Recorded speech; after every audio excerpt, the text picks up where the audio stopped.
Quand on voit un animal sauvage sur les lieux, jamais il faut y toucher. Jamais. Jamais. Les parents sont toujours pas loin. La mère, ça se trouve, elle était à une distance qui était tout à fait raisonnable et vos beaux-parents n'ont pas pu la voir. Il ne faut jamais toucher un animal sauvage.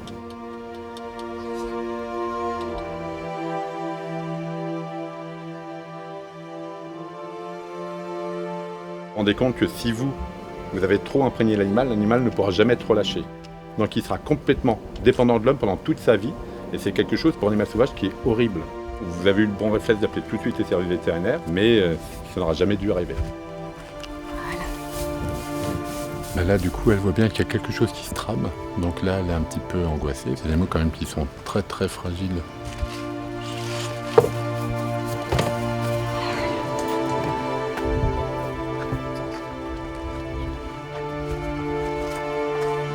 Je suis tombée sur des gens d'une gentillesse extrême à mon écoute. Je suis super contente pour lui.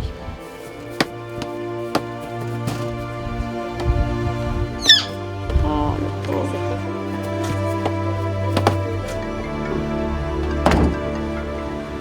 Triste, soulagée. Les deux. Triste parce que forcément on s'y attache. Très soulagée et très heureuse pour lui.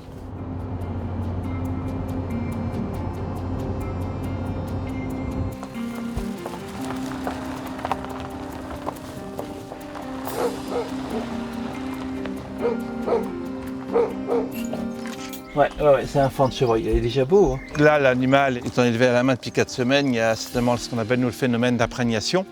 Hop, on va aller à l'infirmerie.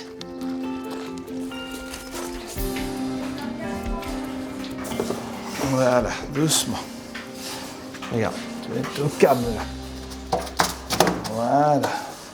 C'est ce qu'on appelle le phénomène de Bambi. Les gens se promènent dans la campagne et quand ils le voient, voilà, Bambi, c'est mignon et tout, on a envie de le toucher et tout. On pense qu'il est abandonné parce qu'on le voit tout seul. Mais en réalité, la mère les a entendus, les a sentis. Très vite, elle va revenir retrouver son petit et s'en occuper. En fin de compte, une chevrette, elle alimente son petit toutes les 2 heures à peu près.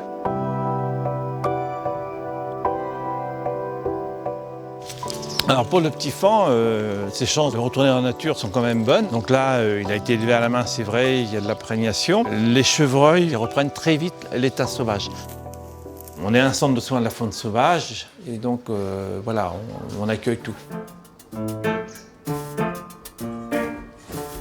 On ne fait pas de différence, c'est un tout petit passereau ou si c'est un grand rapace. Et pour les mammifères, pareil, hein, on va soigner le petit hérisson jusqu'au grand cervidé. On accueille 1200 animaux chaque année. En 40 ans, on a soigné près de 30 à 40 000 animaux sauvages. Il a tapé dans une baie vitrée. On va y faire un anti-inflammatoire pendant plusieurs jours jusqu'à temps qu'il guérisse et qu'il puisse retourner dans la nature. Donc lui, il a été retrouvé dans un champ, là. Il a passé 3 heures en plein soleil, il n'arrive pas à voler du coup. Il est faible, là, quand même. Donc, tout est en place, là. Voilà, le quotidien d'animaux qu'on reçoit tous les jours et du travail, voilà.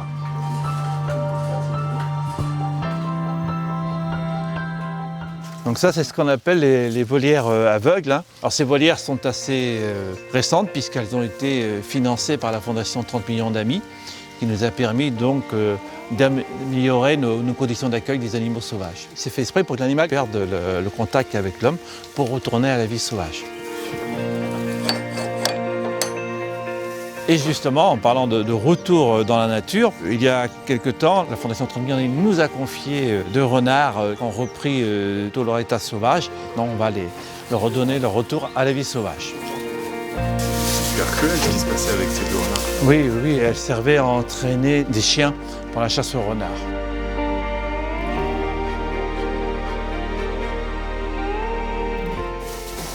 Ouais, c'est bien des sauvages. Hein. Et il n'y a pas de problème pour les relâcher là. Eh bien voilà, prêt pour le grand voyage.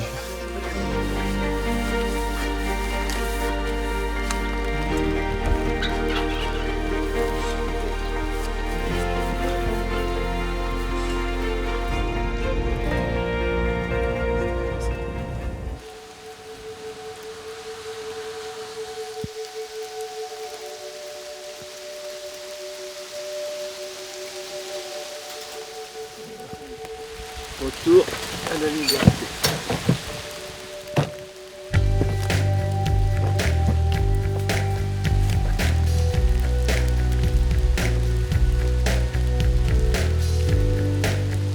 Alors nous, c'est toujours un plaisir quand on remet en liberté des animaux sauvages que l'on a soignés. En fin de compte, ça, c'est la récompense du soigneur. C'est la récompense aussi pour tous les bénévoles qui consacrent des heures et des heures avec nous à s'occuper des animaux sauvages, à les soigner, à les entretenir. Ils ont retrouvé la liberté aujourd'hui et voilà, on leur souhaite bonne chance. Et vous pensez qu'elles peuvent éventuellement se retrouver, partir un bout de chemin ensemble? Non, là, alors ce sont des animaux qui vont vite se séparer, hein. Chacun va aller vivre sur un territoire. Et c'est comme ça, c'est la nature, hein. La nature, c'est pas Walt Disney, c'est vraiment la vie sauvage et ils vont vivre chacun leur vie de leur côté.